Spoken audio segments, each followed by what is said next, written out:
Je suis Annick Géane, je suis la présidente de l'association Fashion Green Hub.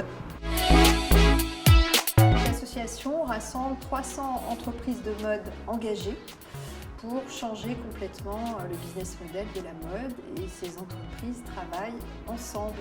Elles travaillent ensemble sur des sujets qui leur semblent les sujets prioritaires de changement.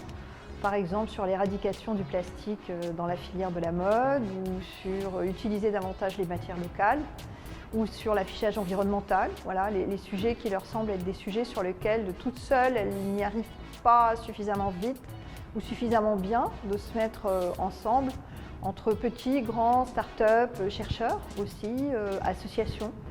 Ça permet de partager des bonnes pratiques et de se faire des petits challenges aussi et d'avancer beaucoup plus vite. Alors on est en bonne voie, on peut dire qu'on n'en fait jamais assez et qu'on n'est jamais content, mais on est quand même en très bonne voie, puisque aujourd'hui je crois qu'il n'y a pas une entreprise de mode qui ignore ces sujets, en tous les cas sur le territoire français. Donc certaines ont déjà beaucoup travaillé, d'autres depuis moins longtemps, mais certains vont très très vite quand ils s'y mettent, donc on peut dire vraiment que tout le monde travaille. Je crois que c'est important aussi que le public comprenne comment ça se fait la mode, parce que souvent il y a un peu on a un peu des impressions magiques que tout va pouvoir se transformer en 3 secondes. Donc c'est important d'entendre aussi comment fonctionnent les métiers, comment fonctionne toute la chaîne de la mode qui est longue. On crée des tissus, on crée des fils d'abord, ensuite on crée peut-être des dessins, on crée des formes, on crée des vêtements, on crée de la communication, on crée des points de vente. Il y a énormément d'actions à faire pour qu'un produit naisse.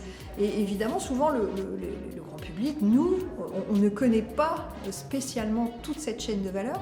Donc c'est important de la partager, de la comprendre pour qu'on puisse se rendre compte que finalement, le public aussi fait partie de l'histoire.